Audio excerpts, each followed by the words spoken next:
Welcome to the Vault Exhale. Happy Sunday to everyone. Hope you all had a wonderful weekend. I'm going to bring you various topics, breaking news. Leslie Van Houten, who was a cohort of Charles Manson, one of the young women that killed a couple, and it's a total of 7 people who were murdered. She's has been charged with the double homicide of a couple many moons ago. The governor is not going to fight her being released from a California prison. I want to bring you that set information. And should she be freed? I'm also going to talk about Dirty Trump, his shenanigans lately pertaining to his home in Florida, documents that the government wants returned. Also, information about him being disposed in other legal matters. O.J. Simpson, Madonna, and Cleo the Abstin. Many of you remember the story I brought to you last year where a Caucasian female was murdered down in Memphis, Tennessee, while jogging on the University of Tennessee at Memphis campus. She was kidnapped and murdered and discarded in a neighborhood behind a house. I'm going to bring you that information. He is facing the death penalty. I will possibly throw in maybe 2 other stories because I don't have the time anymore to do individual lives due to my new profession. So I have to now just put a bunch of topics in one live stream as to cut down my time and bring the latest updates. Later this evening, I'm going to go live again. And this content will be pertaining to Rudy Farias, the case out of Texas, where allegedly a young man went missing and now has reappeared. We now learned that he never went anywhere. We're going to do an update on that set information. And I'm going to ask the ultimate question. Is he a pawn or is he a cohort, willing participant? Because the more I started listening to the story, the more I started digesting that story, I said, what if we find out this was all intentional to have him go somewhere and hang out for a day, then go forward to the police department to say, my son's missing, hide him out until I can get funds from different various people, get pity from people, draw attention to myself because I'm a crazy ass female, and also do other nefarious things with her child. I don't really know what's going on with this case, but it's very wicked to me. So I'm going to do one live alone on that topic, and I'm trying to get another content creator to join me if he's able and has the time. Thank you for joining me. Let's talk about old Dirty Trump. He's been a busy ass bee, just nonstop bullshit. The things he has done lately is just absolutely ridiculous. CNN is the source. Prosecutors say man went to Obama's D.C. neighborhood after Trump posted supposed address. It just doesn't stop. With weapons in the neighborhood of former President Barack Obama here in Washington, D.C.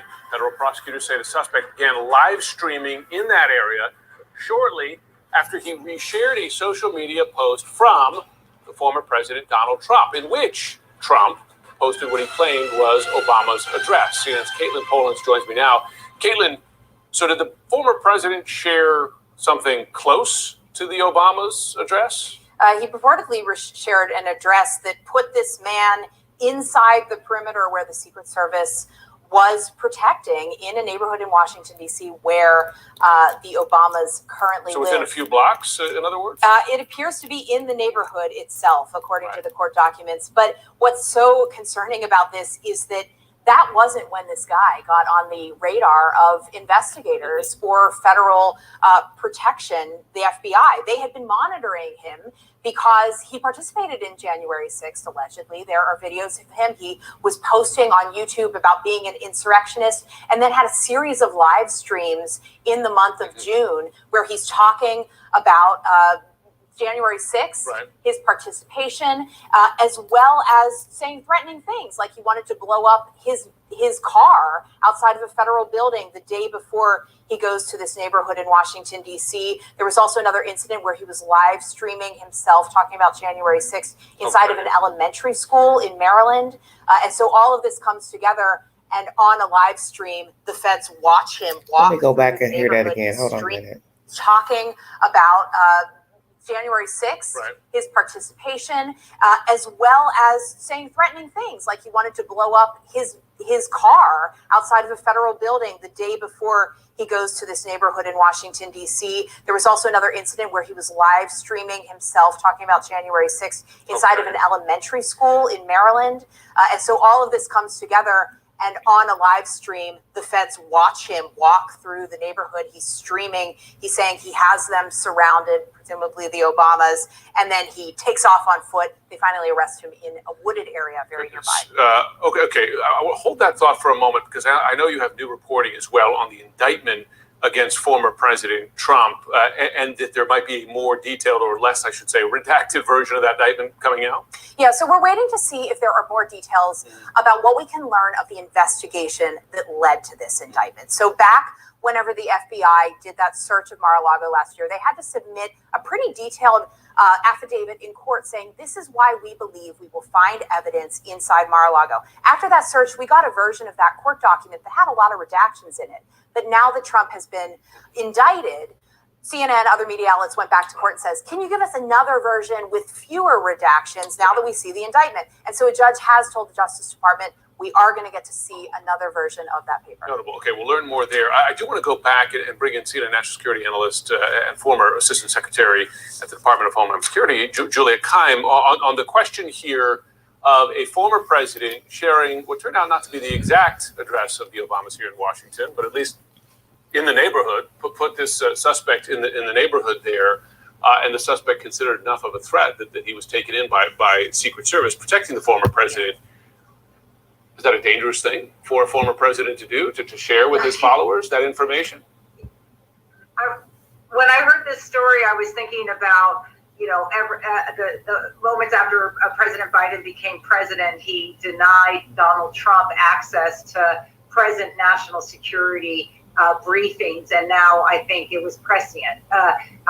Forget Mar-a-Lago and the classified information he took. Donald Trump, as I've been saying for many years, knows exactly what he is doing. He puts out what's allegedly an address or something close. Caitlin's describing as in the neighborhood. That's close enough for me. Exactly. And it certainly will be close enough for the Secret Service.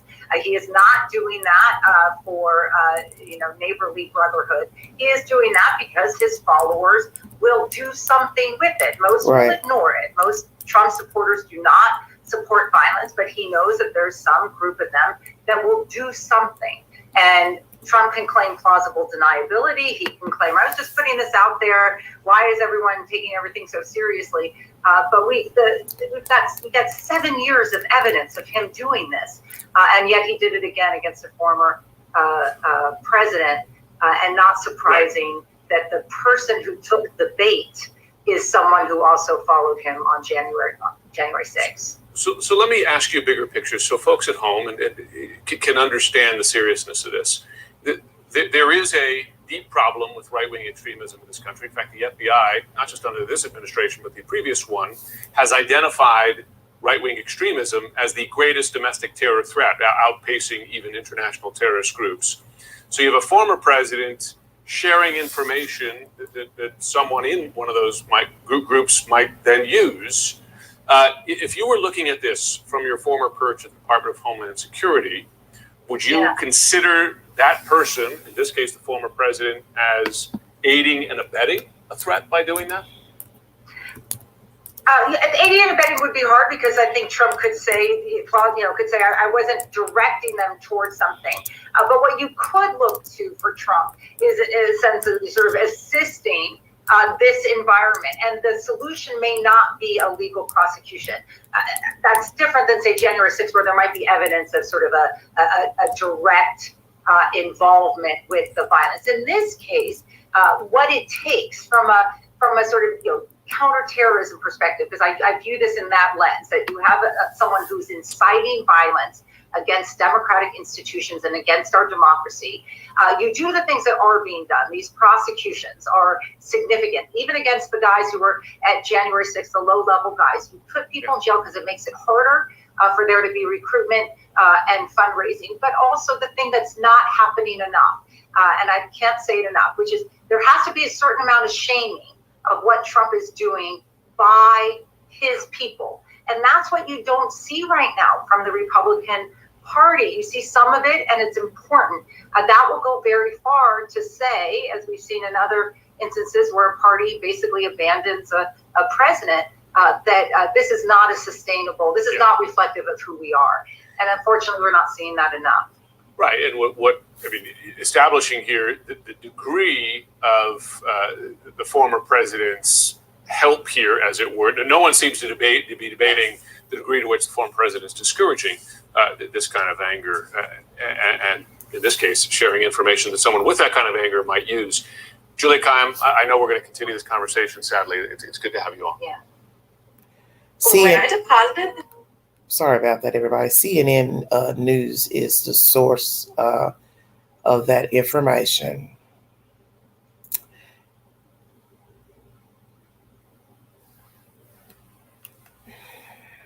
Right-wing extremists, more deadly and more threatening than international terrorism. That's appalling to say about American people who claim to be right fighters and American and want the best for our country. To even be deemed extreme by any capacity is pathetic. Trump is just disgusting and vile. He just keeps continuing to do things and takes no accountability. And what's amazing to me is the fact that he is as old as he is. This man is near 80 years of age, and this is how he navigates. And what's sad is that many people never knew that he navigated this way. They probably did like him, supported him, watched the TV show he had, and thought he was a great guy. But that's the point of the story, is that you don't know people. When you decide to run for public office, that's when we got a glimpse of the real Donald Trump. The whoring, manipulative, blackmailer, sexist, racist, nasty vessel. Pay you off, hush money, still no accountability. Stealing documents, hiding them. As I said to someone the other day, you knew what you did was wrong, and the fact that they found a box or more in a bathroom should tell you he was hiding them. Why would you put boxes of documents in a bathroom? Because you didn't want anyone to find them. You didn't think anyone was going to find them. You didn't think anything was going to happen to you. See, I would have never voted for him. That's just me personally. Because I didn't like the things I was hearing before he was even on the running. I judge everything. And what happened January 6th, 2 years ago, it's devastating. It's appalling that anybody would follow in behind a person to prove their loyalty to a human being. You're talking about a person with 2 feet. And I was thinking about something a young man said to me the other day about why he doesn't really care for sports. He says, because the people act like groupies, and I am a leader, I think, for myself. This is kind of the same thing. This is your football, soccer player, basketball player that you are idolizing, putting on a pedestal, and you're willing to go to the ends of the earth to do anything to prove your loyalty to this vessel that you don't know a damn thing about. It's the same damn thing. Going all out for somebody you don't know anything about. The government wants those documents back, and he's trying to block the government in getting those documents back.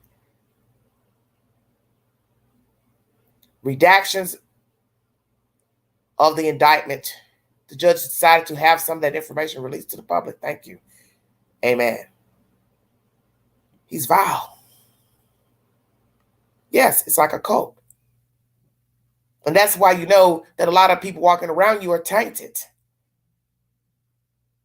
I don't believe in idolizing anyone to the point where I'm going to break the law. You can follow regular people for that. Just do stupid stuff because somebody asked you to, or said, hey, you better do this, or hold something over your head, and you foolishly go along with it. This man is, like I said, almost 80 years of age, and this is what he wants to be known for, just a tyrant. So he's no different than any other third world country leader that oppresses their people and pit their people against one another. He's no different than any other tyrant, Russian leader, Chinese leader, African leader, Iranian leader, Afghanistan. It's all the same to me. He's no different. He's disgusting. And he knew what he was doing, as you heard this woman say in this commentary. He knew exactly what he was doing when he released that address. Wasn't blocks away, was in the neighborhood. So if I'm following him, I knew what he was doing. I got the point of the address. And I'm sure many people in that area know that the Obamas live in that area on that block. I'm sure it's not secret. The point is, what the hell is this guy doing over there? The fact that he was already on the radar, been in a schoolhouse filming, talking about blowing up a car. See, nobody heard that live stream. And what was he doing in the school even talking like that in the first place? And how long have they been following him? Because see, what makes no sense about this, CIA following him around because of what happened 2 years ago. Ding, ding, ding. That was 2 years ago. I had to think about that just now. That wasn't January of this year. You were following him around 6-7 months. That's 2 years ago and 6 or 7 months. So what else have you found in following this jackass around? He's been posting to social media what happened January 6, 2021. And you're just now arresting him? And what are the odds that you arrest him in Obama's neighborhood, probably damn near next door to the damn house, or the same, or it's probably standing right there in front of the house. Trump releases this address.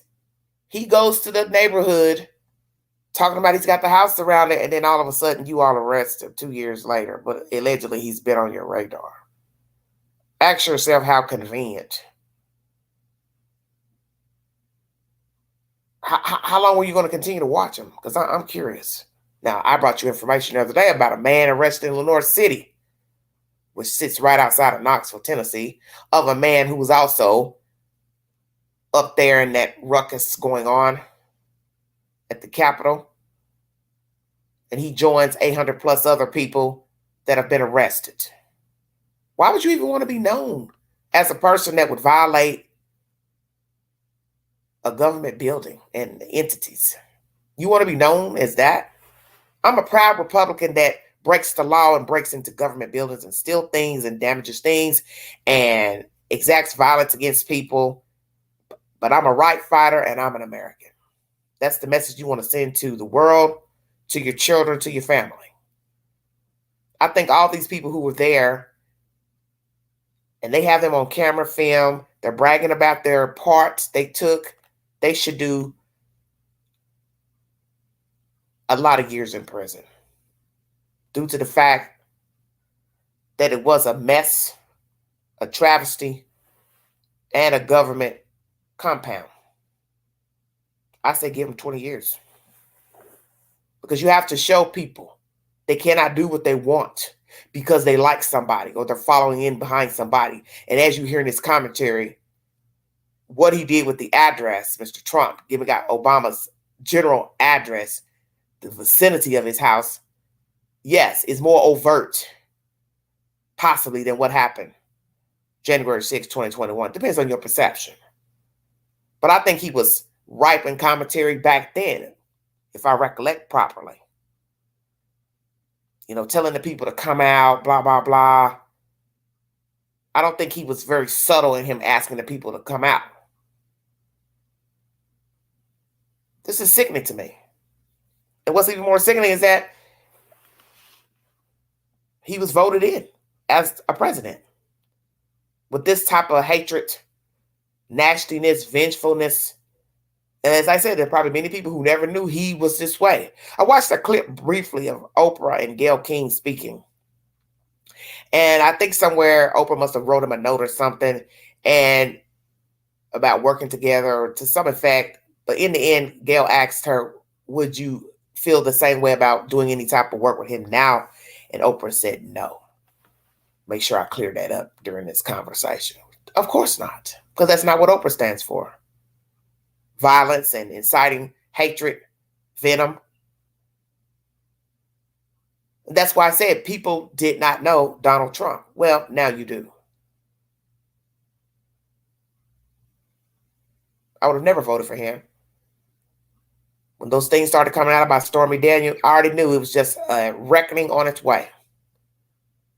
And anybody that got close to him, he's doused them with gasoline. They didn't ride the ride. Well, nobody's going to ride the ride to prison on your behalf. I'm not going to go to prison because I was in cahoots with you. That lawyer got himself hung up with paying that money to Stormy. Then he's wrapped up in a legal wrangling because of Donald Trump. Then Donald turns on him. You can't expect somebody to go down for you in doing a favor for you. Now we have new mess pertaining to Donald Trump. And I'm going to read you that and then I'm going to get off this subject. So don't waste my time talking about garbage. Thank you for joining me. If you'd like to donate to this great network, $sign Angie 129 Cash App, stickers and chats are welcome during the live stream. Thank you for your time. Happy Sunday. Have a blessed week. Lots of topics to get to, so we're going to try to make it quick. WashingtonExaminer.com is the source. The judge presiding over former President Donald Trump's classified documents case has given his legal team July 13th deadline on organizing sensitive evidence that will be the focal point of his eventual trial. U.S. District Judge Eileen Cannon told lawyers for Trump and Walt Nauta, who recently pleaded not guilty to the allegation he helped obstruct the federal government's attempt to get back classified documents, that they have until July 13th to complete all outstanding applicant tasks required to obtain the requisite security clearances in this matter. Before a trial can commence, the court needs to follow guidelines under what is known as the Classified Information Procedures Act to decide how sensitive materials involved in legal proceedings can be protected, as well as decide how they can be revealed or discussed in a trial setting. Trump pleaded not guilty last month to 37 federal charges in connection to the classified documents case, including 31 counts of willful retention of classified documents under Espionage Act. As part of an investigation led by special counsel Jack Smith, Trump is accused of attempting to block the federal government from gaining back classified materials he kept at his Mar-a-Lago resort house in Palm Beach, Florida, including allegedly asking Nauta to move boxes of documents before the FBI visited his home to recover the records. Because the case involves classified materials, which are barred from anyone without necessary clearances, the simple process could further delay the road to a trial, as prosecutors must find a way to use these materials as evidence without disclosing their sensitive contents. Cannon initially set a trial date for August 14th, but federal prosecutors say the former president's legal team likely needs more time to obtain security clearances to view the classified records. Once again, federal prosecutors say the former president's legal team needs more time to obtain security clearances to view the classified records. The Justice Department has suggested a trial date start in December. Nauta's not guilty plea on Thursday began the complex SIPA process at CIPA of illegal proceedings that came just one day after authorities on Wednesday revealed details about the affidavit the FBI used to obtain a warrant to search Trump's Mar-a-Lago residence late August. Washington Examiner is the source. So here you have a Nauta. It says a valet to the former president, Walt Nauta, bald-headed gentleman, is charged with helping the ex-president hide classified documents that the Justice Department wants back. So what are in the documents? And as you hear, even the legal team for Mr. Trump has to get a clearance in order to review the items that are in the boxes. So one, how many boxes? How did the boxes get to Florida? Plane, train, truck? Who all carried the boxes in? Who all knew that they were classified documents? are the boxes ever watched, gone through at this property in Florida? You see, there's more entities. It's always a conspiracy with these people. It's always them adding people along for the ride. And then when the shit hits the fan and the cat's out of the bag, those people know to keep their mouths closed, some of them. Because they already know I'm going to get time for this, or I'm not even going to risk getting time. Give a fuck about him being the president, ex-president. He can't save me because it's a crime. Okay? That's the point. It's a crime. He knew he had no business taking those documents out of there. For what? What do you need him for? You don't need him if you were the president. You don't need him if you're not the president. You have no reason to keep the documents. You don't have a brain. You can't compute information. So whatever was told to you in all of your dealings with the White House, Secret Service, FBI, military meetings, you couldn't dissect any of that in your own brain because you're a dodo bird. He doesn't even know how to speak in complete sentences. He talks like a child. That was good. Yum, yum, yum. Like rubbing your belly to say, ooh, mommy, that pie's great. He's a dodo bird. Just a damn dodo bird. Walt Nauta, you're a fool to have done anything for Mr. Trump, but you live and you learn. Now, besides the documents, the government wanted him back, putting out that address to a crazy person who went in the neighborhood looking, don't know why he was still on their radar for 2 years without being arrested. He should have been arrested when you first found out he admitted that he was there at the Capitol. This nut. So now we have to ask, when did the guy post that information? How long after January 6, 2021 did he put the post on Facebook? Because if you've been watching him for 2 years, that's disgraceful. It doesn't take 2 years to arrest anyone. So it's almost like you were waiting to see how far this nut would go. No, you should have arrested him. Because 9 times out of 10, that probably would have provoked him to do more crazy nonsense. You could rearrest him. That's how I look at it. He had no business walking around 2.5 years. If you had knowledge that he was at the Capitol and he posted it shortly after being there. I don't understand the government's disposition on that situation.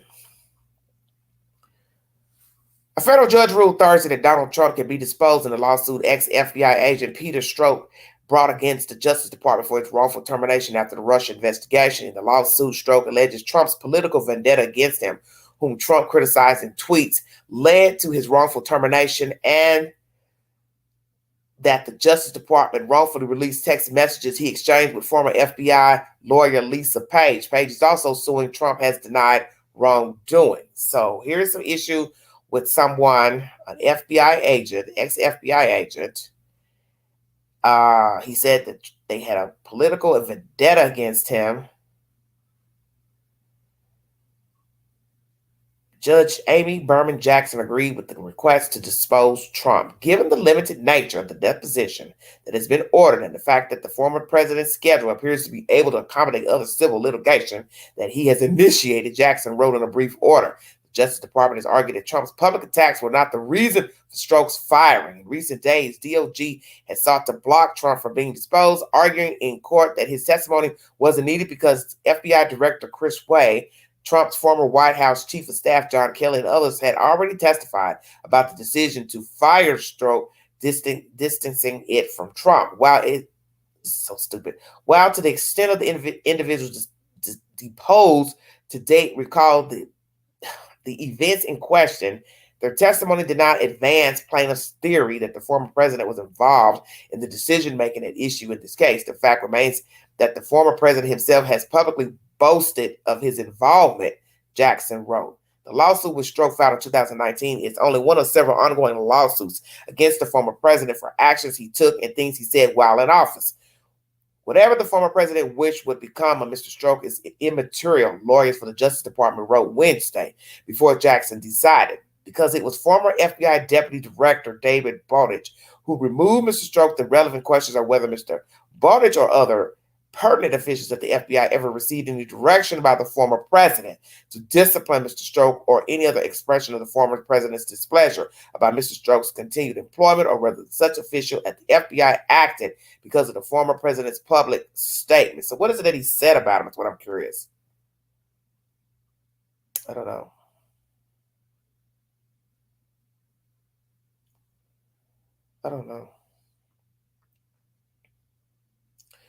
But those are the latest information about Trump being arrested, required, I guess, to return all this information over by July 13th. Will he do it? Will a lawyer do it? And this information with this Mr. Strzok, which is an ex-FBI agent, I'm trying to figure out what is it that he said about him. And as you see, there are lots of civil lawsuits against the former president.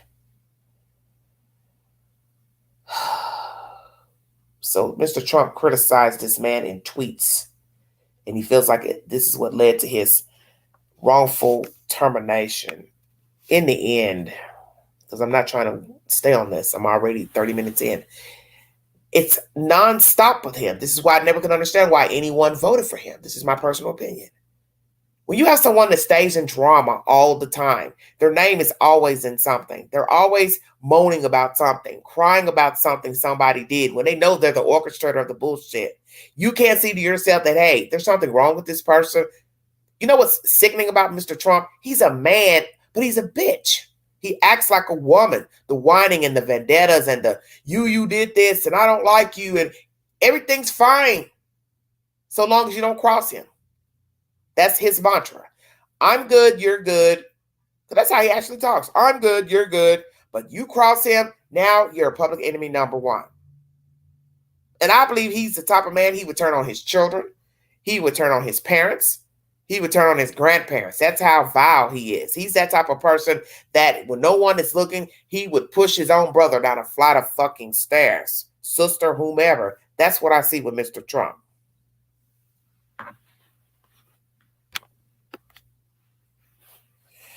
Lynn, find something to do, honey. Nobody's interested in that bullshit you're coming here talking about.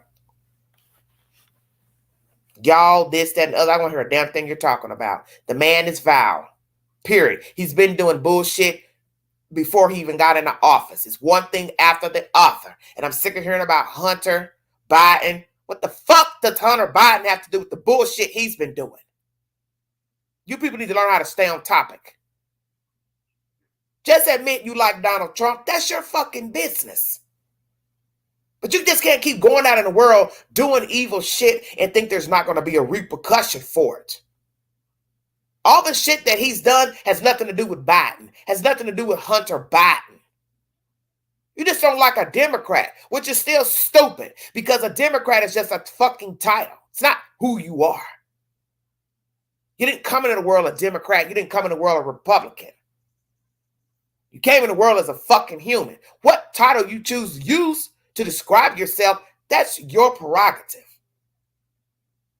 But don't come over here with that bullshit. I don't want to hear nothing about fucking Donald Trump because I don't idolize man.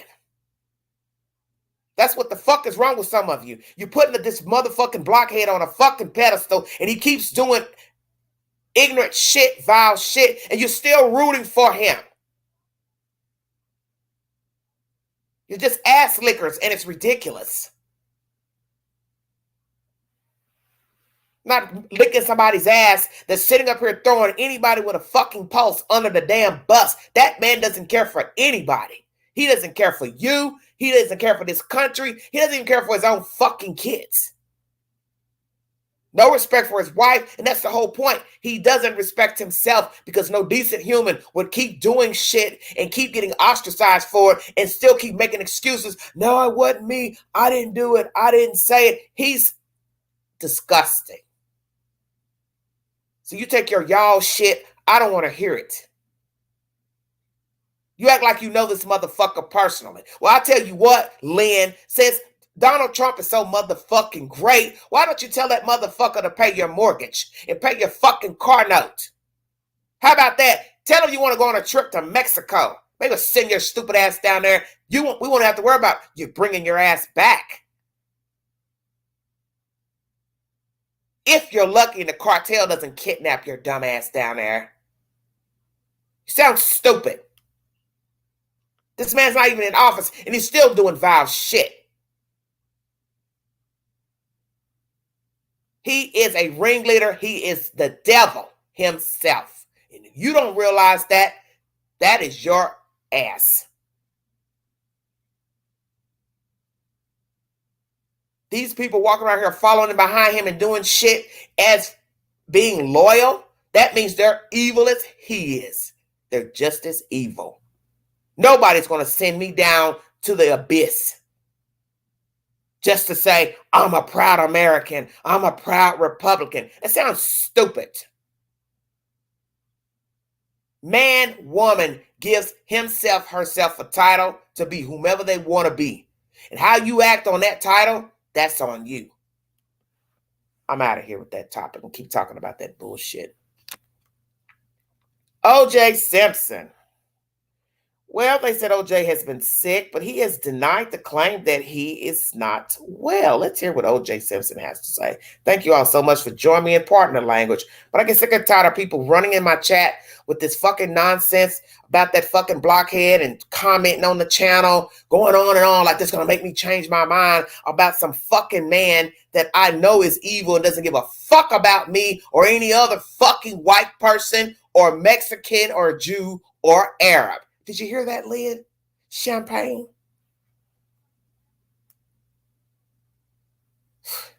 If you and Donald Trump were in a boat, Cookie, that motherfucker was sinking, he'd make sure to throw your ass over first so he could try to stay afloat. Better wake the fuck up.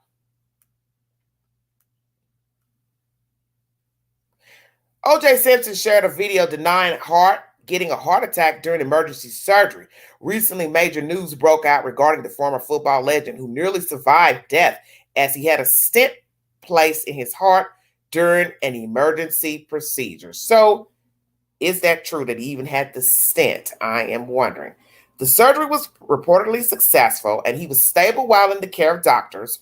Reports further added that Simpson was so fragile after the emergency surgery that his son Justin gave up business in Florida to move to Las Vegas in order to be with his father.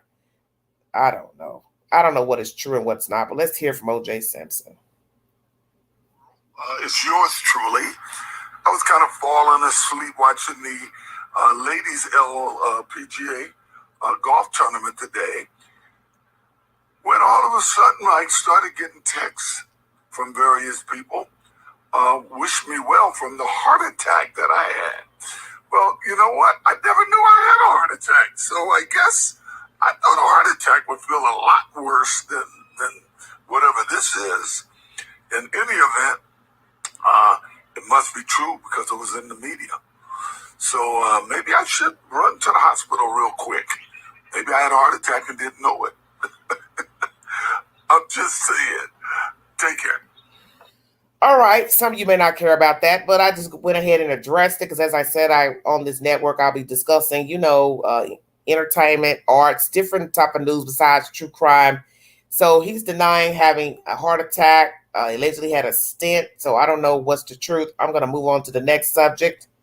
I think I'm going to do another video pertaining to O.J. Simpson and what happened at that address with the late Nicole Brown Simpson and Ronald Goldman, because when I went in the queue before this live, there was a lot of information marking, the anniversary back in June of the deaths of those two individuals. And we're going to chop it up. I'll have a live stream. I'll have a panel. I'll drop the link and you feel free to come up to give your opinion pertaining to if you believe that Mr. OJ, I'm going to say Mr. Trump, see there, Mr. OJ, if indeed he did murder Nicole and Ron. Thank you for your time. Miss Madonna. Lord have mercy. Forbes.com is the source, everybody. Madonna was discharged from the hospital and taken to a New York City home on Thursday. Multiple outlets are reporting after a several-day hospital stay for a serious bacterial infection that led to the postponement of her upcoming tour. 64, Miss Madonna was discharged from the hospital and is in the clear as of Thursday morning. CNN and BBC reported. The singer's longtime manager, Guy Osier, posted on Instagram Wednesday that Madonna had been taken to the intensive care unit June 24th after developing a serious bacterial infection. Osier said in the post he expected Madonna would make a full recovery, but would need to pause all her commitments, including her upcoming celebration tour. Okay. Now, the tour was supposed to start July 25th and hit more than 40 cities across the United States, Europe, the UK, before its end in early 2024. The tour will be Madonna's first since 2020 and comes after the release of her 14th studio album, Madam X. There's been no information about how the hospitalization will impact the tour beyond its postponement, but Osiris said in his Instagram post that Madonna's team will share more details, including a new start date for the tour and rescheduled shows. Forbes is the source. Well, you should know there's some more chitter chatter pertaining to what actually happened to her and if indeed it's about a bacterial infection. Allegedly, she had a fever. We're going to dig a little deeper and ask what really happened with her passing out, Miss Madonna. 64 years of age. Most of you didn't know that she, Michael Jackson, Prince, they all were the same age. And obviously, she's one of the last Mohicans holding on. As you heard with that, Michael, Prince, all dying of drug overdoses or taking narcotics. Does she have a narcotic problem? Let's dig a little deeper into this information pertaining to Madonna. News Nation has a story. Paramedics used Narcan on Madonna. This was uploaded 2 days ago, everybody. So you're 60 years old. Oh, sorry about that commercial.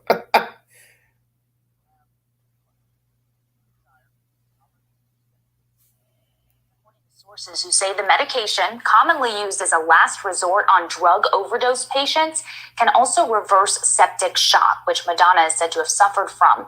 Here to talk about this is my panel. We have board-certified emergency physician Dr. Lee Vinokur and Jamie DeWitt, professor of pharmacology and toxicology.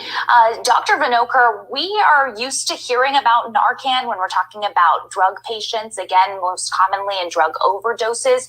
Were you surprised to hear it was used in a case like this for Madonna? No, not really. I mean, there's a couple reasons. Sometimes when you find somebody that's unconscious, you might possibly use Narcan in the event that you worry about perhaps they had an overdose. But also when it comes to something like septic shock and blood pressure, naloxone, which is the not the brand name, the generic, it actually interferes and blocks the opioid receptors in the brainstem for opioid overdose. But also there are certain drugs, Catepril, that's a blood pressure drug, that it can actually block and raise the blood pressure. And both Pfizer and the FDA in the inserts of it talk about the potential to raise blood pressure for a couple hours in things like septic shock. The only thing is studies have not borne out that long-term it affects survival in people with septic shock. But luckily, she responded to the antibiotics. She was able to be discharged from the ICU in the hospital. And it seems like she's going to be slowly on the mend. Yeah, that sort of brings me to my next question, though. You mentioned the high blood pressure. Jamie, if you can chime in here, what are the concerns for Madonna's recovery moving forward? So I'm not a medical doctor and can't really comment on what she's going to be doing there. I can say that this is a drug agent that many medical students are taught about here in our School of Medicine and across medical schools in the nation. And they're taught about multiple signs and symptoms of patients after they recover from being treated with this particular agent. Thank you for watching. Go to newsnationnow.com to find News Nation. So what was the reasoning? Maybe they thought she used drugs. So then you have to ask yourself that. Why would I, as a paramedic, give her this Narcan if I didn't have knowledge that she was a user? Because I still just don't understand why anyone would just bring out that drug because somebody passed out. The first question I would ask a person who was near the victim, the person lying down, I would say, do you know if they use drugs? Have they been sick? Then I wait on a response. So did they ask someone and someone said, yes, she's been using, so they pulled out the Narcan? I'm just curious. But obviously she's doing better, allegedly. So we will see what happens if she will resume her tour later this year or into next year. That's my information pertaining to Miss Madonna.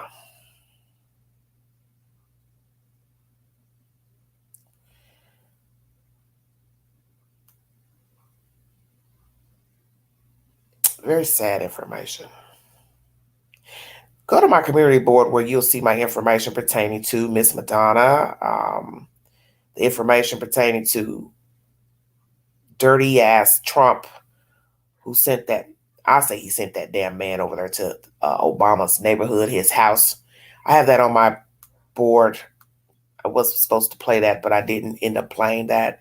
But anyway, it's on my community board if you need verification. Cleotha Abston, ABC 24 Memphis is the source, everybody.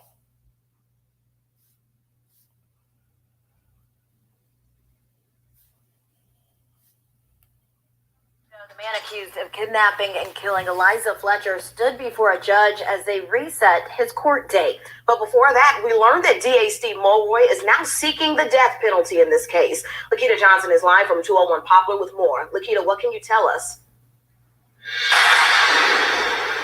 Yeah, that's exactly right. You know, the same week that this whole situation happened was the same week that Shelby County District Attorney Steve Mulroy stepped into his position. And since then, he's been extremely vocal about his stance on the death penalty and how he does not support it. But in this case, he says the law calls for it. And in this case, he justifies exactly why. Take a look.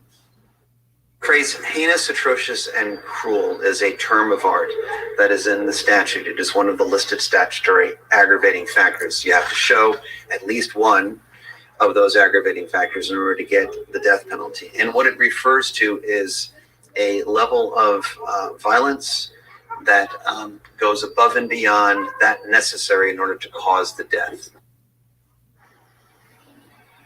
Now, Henderson faces a list of charges relating to the Eliza Fletcher case, including first-degree murder, especially aggravated kidnapping, and tampering with evidence. Police say Fletcher was running on the University of Memphis's campus on September 2nd when she was forced into an SUV around 4 in the morning. Investigators found her body just 3 days later behind a vacant home. Now, Henderson is also facing separate charges of aggravated rape and kidnapping for Alicia Franklin, who says he sexually assaulted her. The results from the sexual assault kit determined Franklin linked Henderson to her case and was not entered into a national database until a few days after Fletcher's body was found. Now, as far as the death penalty is concerned, Mulroy says in general, it is not necessarily meant to be discouraging, but it is a policy that is applied in a discriminatory manner. He says the whole goal here is repayment. It is retribution, which he says, in his opinion, is the least important of the 4 pillars of justice. We also asked how the family has been doing all the way up until this point. He says that they are very understanding of the process and that they're here until the end. Take a look. Let's speak for them, but I can tell you this, they're ready to see this through to the end. And I also say, I think they're interested in as quick a resolution as possible. And they have no desire to drag this out. And so anything which can speed along the resolution of this case is something that I think they're in favor of, and our office as well.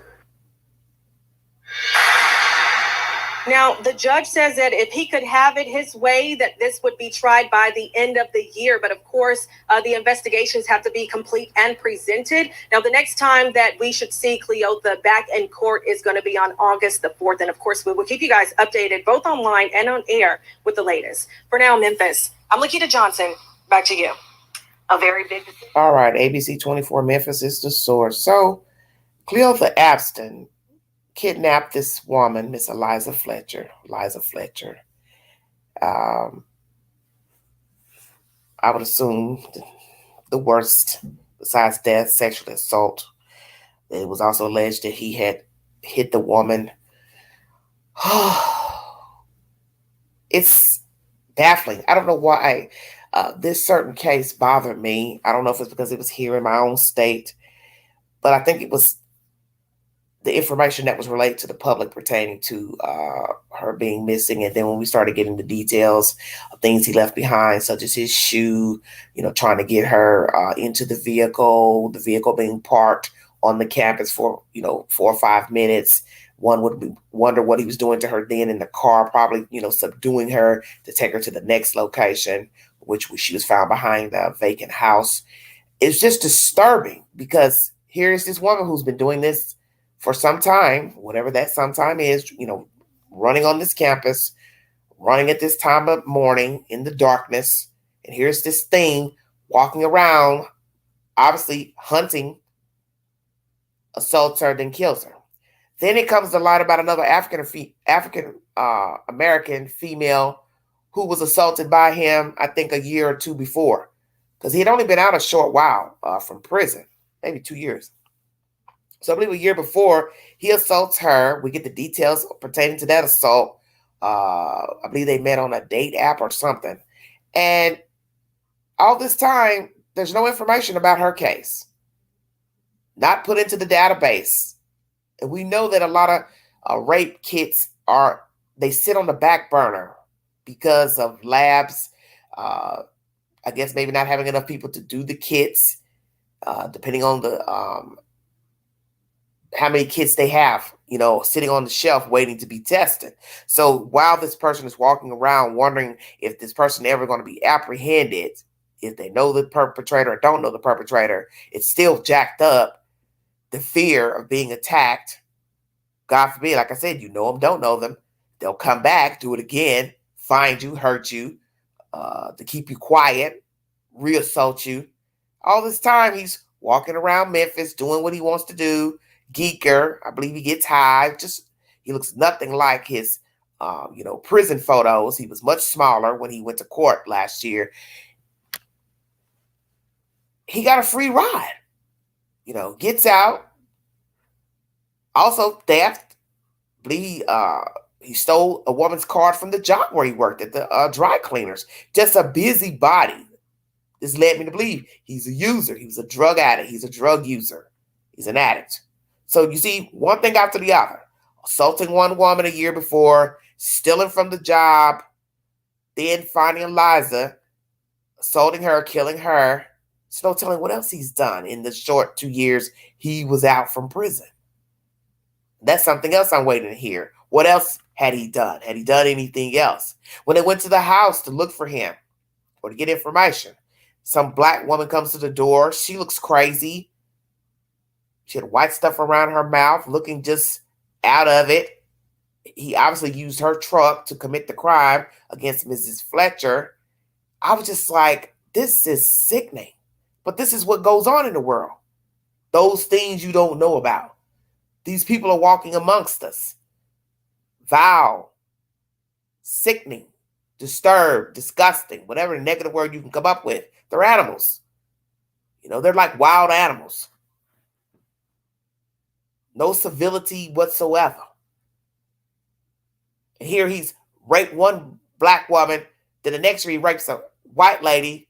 They were on that case like white on rice. And some people may be offended thinking, well, how's it that you got justice within a few days pertaining to the white lady being discovered and finding her perpetrator, killer.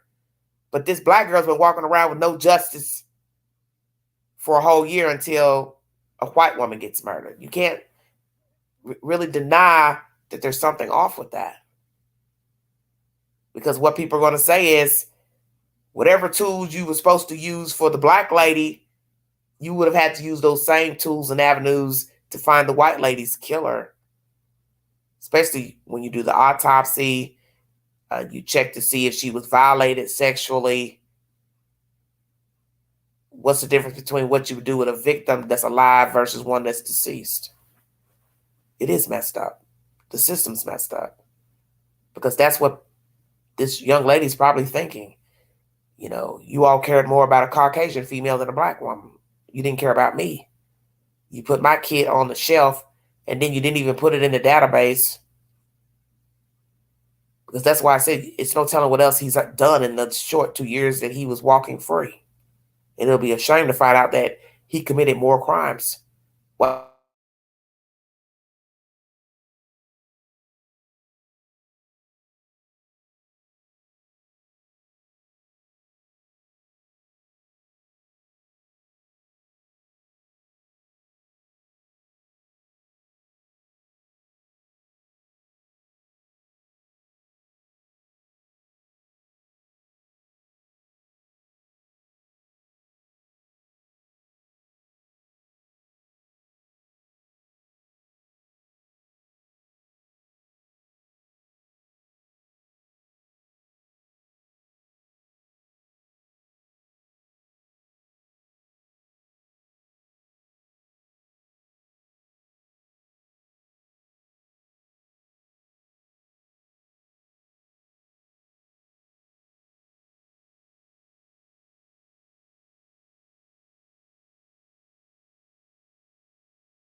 Hello, everybody. Tell me yes if you can still hear me. I don't know what's going on with this, with the power here. Now my computer keeps going out. The Wi-Fi keeps going out for some reason. It's very strange. Hold on one second, everybody. I'm gonna have to end this stream because I don't know what's going on. I see a lot of blinking going on with my router. It's very strange. Anyway, when I get more information pertaining to the state seeking the death penalty against Mr. Abston, I will bring you that said information. My last commentary is pertaining to one of the females that was what most would consider a cult groupie that was following in behind Charles Manson. I had forgot Charles Manson wasn't even alive until I went in and did my information, but he isn't alive. And some of these people are still alive that followed in behind him. Well, the state of California is no longer, the governor rather, is no longer going to fight her, Miss Van Houten, to get out of prison for those said crimes. I'm going to now bring you that said information. This will be my last commentary for this live stream since I'm having such difficulties holding on to this information.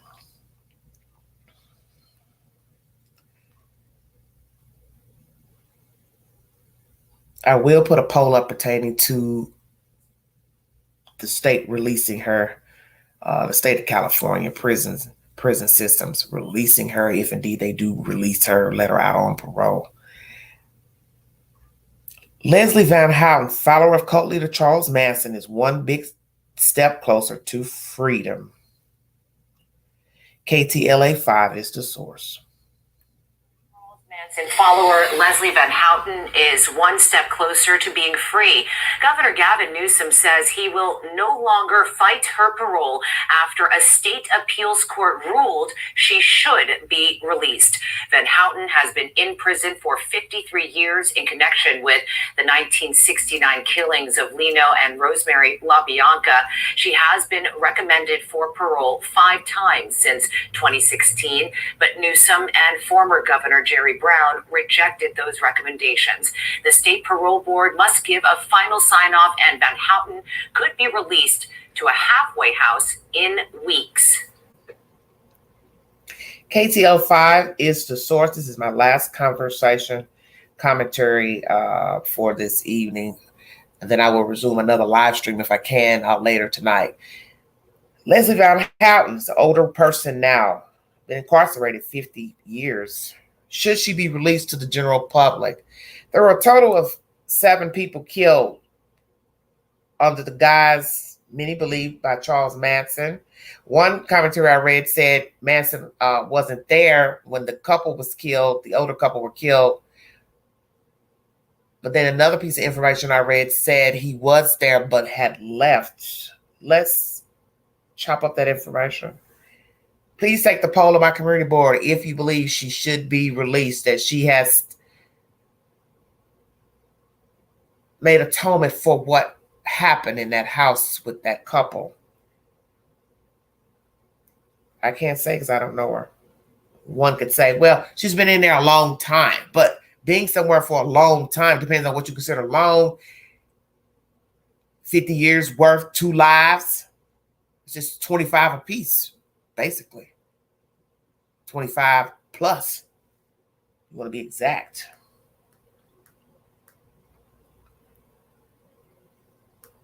Is that enough?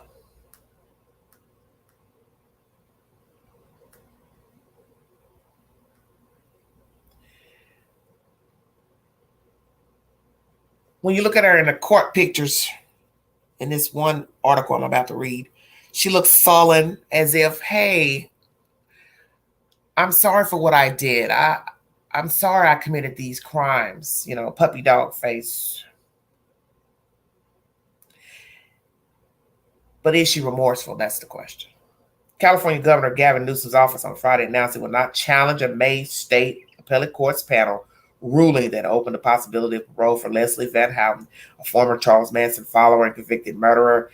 She's been serving concurrent sentences of 7 years to life after she was convicted in 1971 for her role in the killings of supermarket executive Lino LaBianca and his wife Rosemary at their home. More than 50 years after the Manson cult committed these brutal offenses, the victims' families still feel the impact, as do all Californians. Governor Newsom reversed Ms. Van Houten's parole grant 3 times since taking office and defended against her challenges of those decisions in court. Aaron Mellon, a spokesperson for the governor, said in a statement Friday. The governor is disappointed by the Court of Appeals' decision to release Ms. Van Houten, but will not pursue further action as efforts to further appeal are unlikely to succeed. Wow, interesting. The California Supreme Court accepts appeals in very few cases and generally does not select cases based on this type of fact-specific determination, the statement adds. Van Houten and her team are thrilled with the announcement. Nancy Tetreault, Van Houten's attorney, told CNN. She's just grateful that her rehabilitation, her hard work toward reforming her thinking, understanding the causative factors that led to her being influenced by Manson. She's grateful that the Court of Appeals recognizes that, Tetreault said.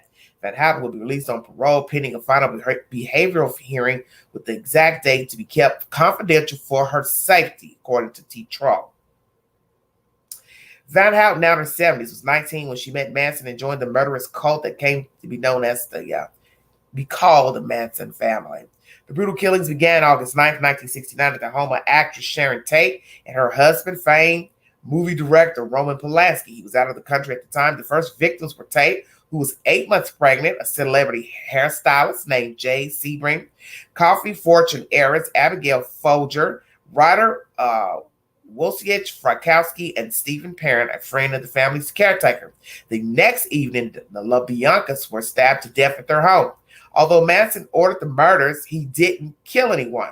Van Houten, along with Manson and followers Charles Tex Watson, Susan Atkins, Patricia Krenwinkel, were indicted in December 1969 for the murders of Tate, her friends, and the LaBianca murders. Following her conviction, Van Houten was sentenced to death, but the death penalty was later abolished in California, and her sentence was commuted to life in prison. She first became eligible for parole in 1977. Krenwinkel was denied parole again in 2022, according to the California Department of Corrections and Rehabilitation hearing schedule. She has a hearing set for November 17th. Okay, so Ms. Krenwinkel is going to have a hearing November 17th. Watson has been denied parole 18 times and will be eligible again in 2026. Atkins died in prison in 2009. Manson died in 2017 at the age of 83. CNN is the source. So all these people have gone up for parole, and denied. What I'm trying to figure out is, why is the governor saying he feels like it won't matter this next time to try to go against her being paroled? Because in the end, you're talking about 7 people dead. This is including an infant inside of the belly of Sharon Tate. It's a lot of people. 7 people dead in 2 days. That's a lot of people. Now, as I said earlier in this live, one article says Manson wasn't there, which is this article. The other article I have states he was there. He left with the LaBianca murders. That's day 2. He and some of them tied him up. He and the Watson's guy tied them up, but then left with some of the girls. And then this one lady here, Miss Van Houten, stayed behind with, I believe, Watson or whomever, and finished them off. But how convenient. Let's just say he was there and he left. Yeah, I'll tie him up, rob them. That's what's alleging in the other article. One of the guys tied them up, the couple robbed them, and then left to leave perhaps these young people to do his dirty work. You entitled to your opinion. But either way, he knew of the murders and he never showed any empathy for their deaths, any sorrow, remorse. So one would think, well, whether he was there or not, he didn't care and he didn't know that they were dying. And I'm sure they found something belonging to these people in his possession. They all lived together, stayed together. And as I said, I don't think anyone's going to really care that he wasn't there. He benefited either monetary or just in the glorification that he had these people following him behind him and would do whatever he wanted. I'm also sitting here seeing the actor Christophe St. John's tragic death. I don't even know what that's mentioned in here. Oh, they got so many notifications. Let me try to finish this information pertaining to Van Houten. Britannica.com is my next source. Thank you all so much for joining me. Tate murders. The shocking and grisly murders of actress Sharon Tate and 4 other people by followers of cult leader Charles Manson on the night of August 8th through the 9th, 1969 in Los Angeles. 2 more people were killed on August 10th after 2 publicized trials.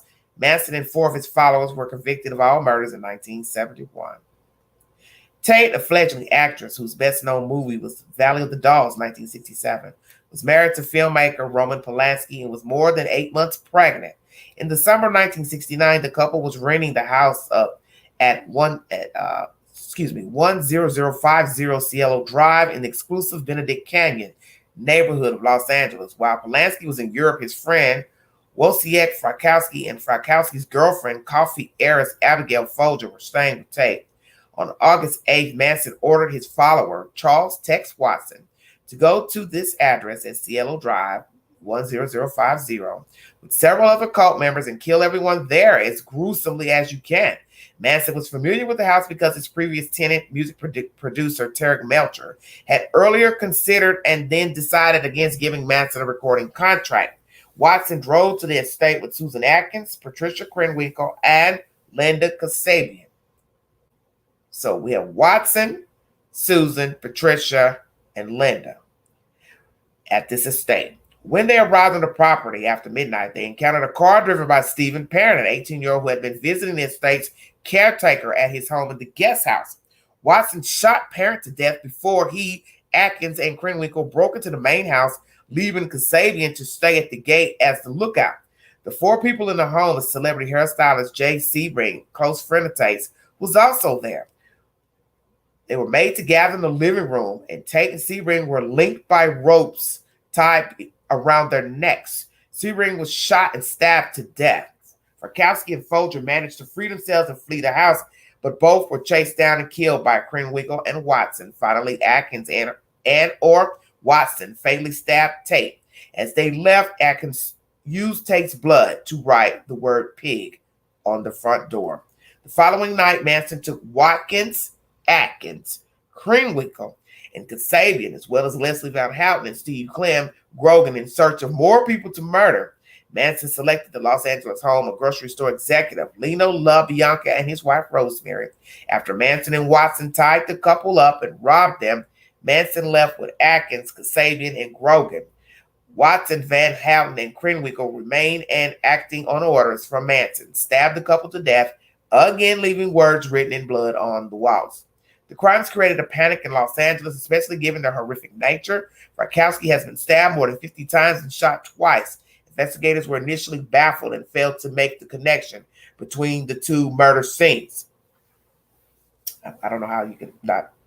You get 2 sets of people dead in the house, 2 separate houses, and the word pigs on the wall and blood, and you don't find a connection. That makes no damn sense to me. With detectives convinced that a drug transaction was the likely trigger for the Tate murders. However, in October 1969, various members of the Manson cult were arrested at their house, Spawn Ranch in Death Valley, accused of stealing vehicles and burning equipment. One of those arrested implicated Atkins in an earlier murder, and Atkins, while jailed, boasted to cellmates of the Tate murders. By year's end, all the killers had been arrested. The trial, which combined the Tate and LaBianca murders, began in June 1970 with Kasabian, who had been granted immunity as the main prosecution witness. Despite frequent disruptions, Manson, Atkins, Van Houten, and Krenwinkel were found guilty in January 1971. Watson was tried and convicted later that year. All received the death penalty, but the sentences were commuted to life in prison after California abolished capital punishment in 1972. Although they became eligible for parole, their requests were repeatedly denied. The story of the Tate and LaBianca murders was recounted in the book Helter Skelter, the true story of the Manson murders, 1974, co-written by Vincent Buglioso, who served as prosecutor at the trial. Britannica.com is the source. When you read the details of what happened to Miss Tate and her friends. And also she was pregnant near birth, time to give birth. What happened to the LaBianca couple? 2-day span. As I said, no one's going to really care which house Manson was at, not at. So you say, well, he wasn't at the Tate murders, but he was at the Bianca's murders. Who cares? He's behind it. He knew of it. So they're alleging Miss Tate and her friends died because he was angry at the guy who didn't sign them on the record label. And he lived at that house. So he was holding a grudge, allegedly. And instead, they end up killing these people. But the point is, if the man did live there at the time, he would have died anyway. So a death's a death. Doesn't matter who it is. Doesn't matter the reasoning. Next couple, just out on a spree. Let's get some money. Let's take some bodies, warm bodies. And then they only get caught because somebody else gets caught over some thievery and implicate one of the girls. What I find strange is that, and baffling, is that you let one of them go who was a part of the murders, and give her immunity. What the fuck is wrong with you people? One, that they couldn't connect it to law enforcement. Stupid cops. You'd have to be 2 years old to not get it. 2 separate crimes, blood on the wall, and you didn't think to put it together. The writing, you didn't get anyone to sample the writing, blow up the picture, get someone to access the writing to see if they were similar. If indeed was pig written at the LaBianca's murder on the wall, or was it just at the Tate's residence? I'm confused.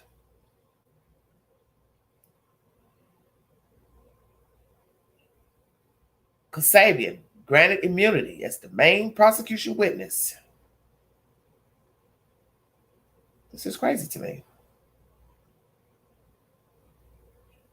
Mr. Frykowski stabbed more than 50 times and shot twice. I mean, how many times can you kill a person? How many times can you die? And as they said, investigators were initially baffled and failed to make the connection between the 2 murder scenes, with detectives convinced this is a drug transaction, the likely trigger for the Tate murder. So now you're trying to say that Miss Tate and others used narcotics. Well, did you have proof that she was a user? Her husband, Roman Polanski? So see, assuming something caused you all not to connect the 2 houses. Interesting.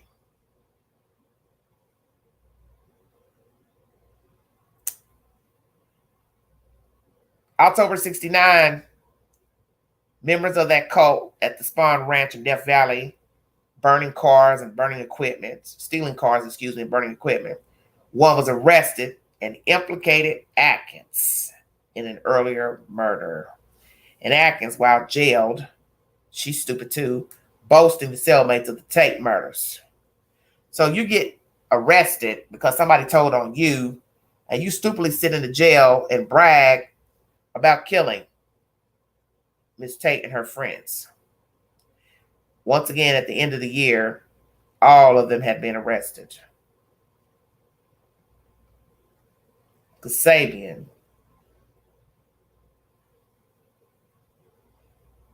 gave it up.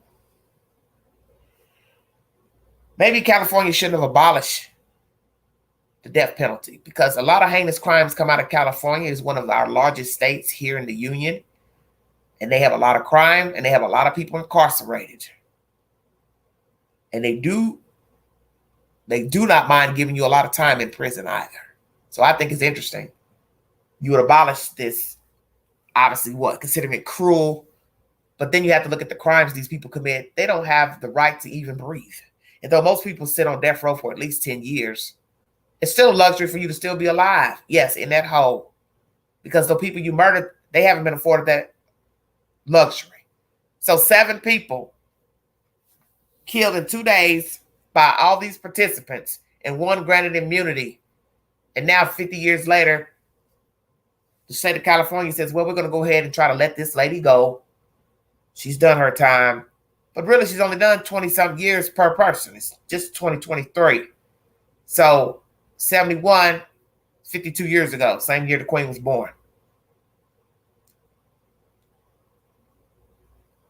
So she's done a little more than 50 years because the crime took place in 69. Got a judgment 71.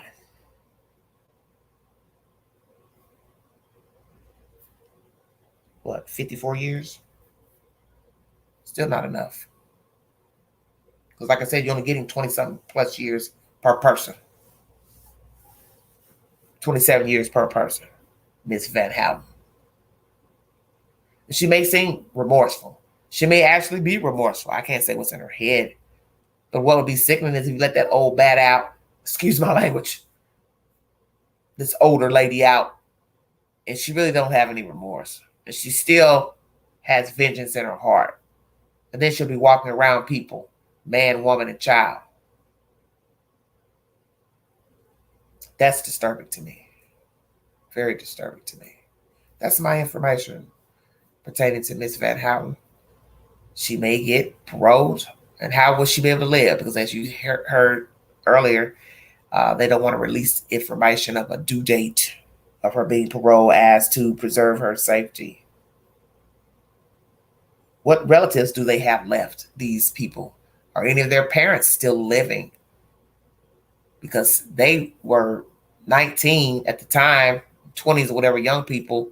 Do they even have any living relatives that would support them if they all were able to get out?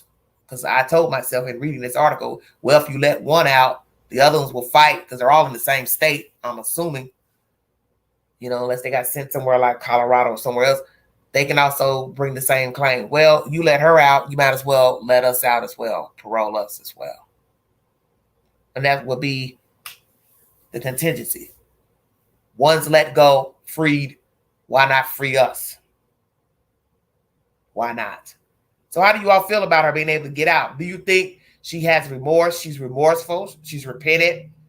She'll be safe to walk amongst us at an old age? Or leave her in prison to die? I will put that on my community board.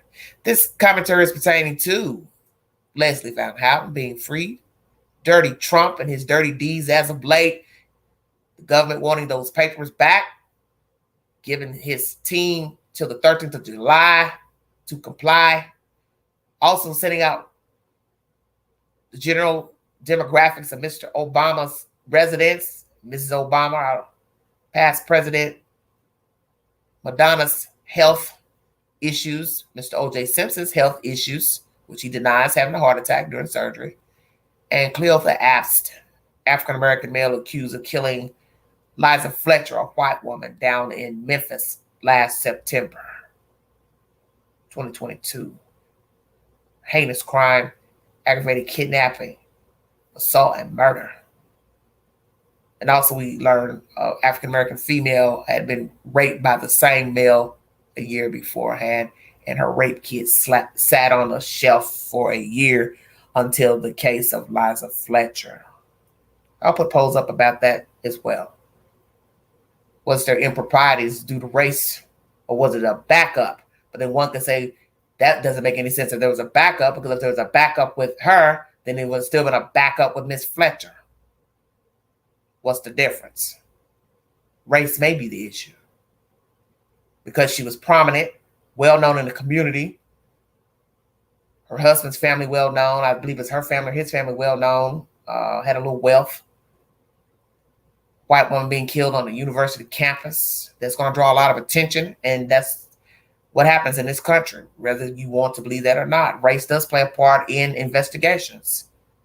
Because when people are prominent, they're well-known, they're famous, they go missing or found dead, there's more police footwork, FBI, state police on the ground looking for the killer, looking for the missing person versus a regular person. And we've seen that a lot with indigenous people, Black people, Hispanic people, all the cases pertaining to brown people don't rarely make the news, the radio, the headlines versus Caucasian people.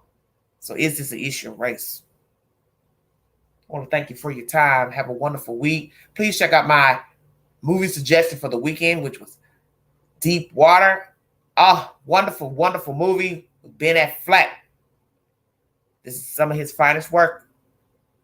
As soon as I saw the movie, I saw the doors. I said, oh, this is filmed in New Orleans. It's the first thing I said. I said, it's New Orleans, it's Louisiana, it's somewhere in Louisiana. And it was. Very riveting thriller. Adrian Lyne is the director. Fatal Attraction, Unfaithful, Jagged Edge. Many, many suspenseful movies Mr. Adrian Lyne has directed. Please check out my movie suggestion for the weekend, which is Deep Water, or Deep Waters. Very good movie.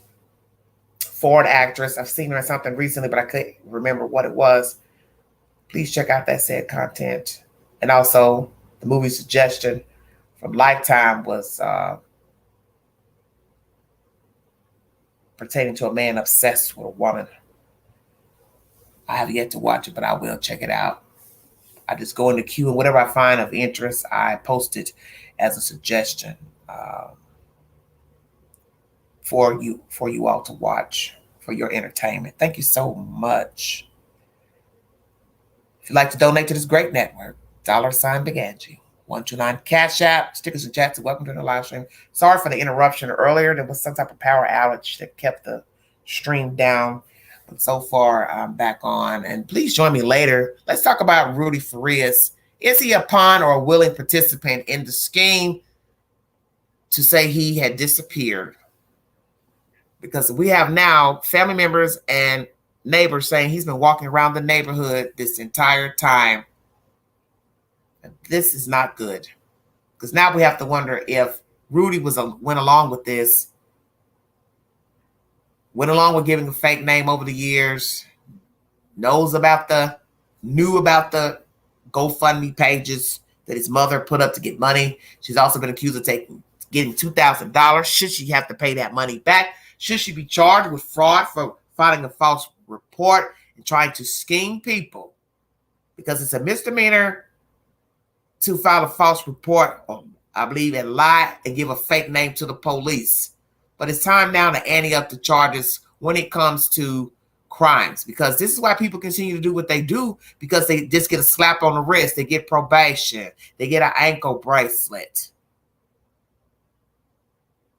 And while they're out, they're still doing nasty things, vile things. Thank you, Tacos. Thank you very much. This is why people do all the things they do wrong. Never caught. Not enough jail time, fine, probation, fees, and then go out and they still keep doing until they escalate and do something that's even worse.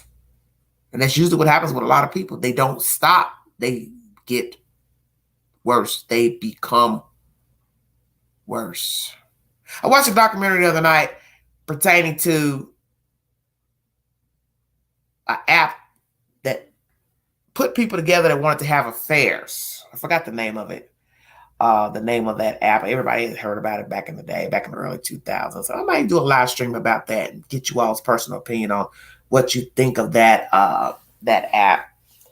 Ashley something it's called. Having an app to set people up to have affairs, which really to me didn't make any sense, because it's like, well, if you want to have an affair, you can just go out and pick up a stranger the way people have been picking up strangers. Grocery stores, church, work, bars, gas stations. Yeah, Ashley Madison, thank you. I didn't understand the purpose of the app.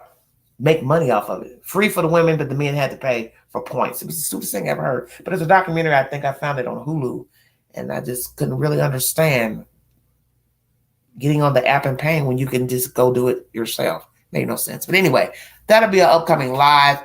Join me later tonight. We're going to discuss Rudy Farias and his mother, the intent of this disappearing act, if it was done on purpose to gain money 8 years ago. Did his mother, Janie, go to the police to report her son missing so she could get attention, notoriety, and also get monies? That's the next live stream. Thank you all so much. You've been listening to The Vault XL.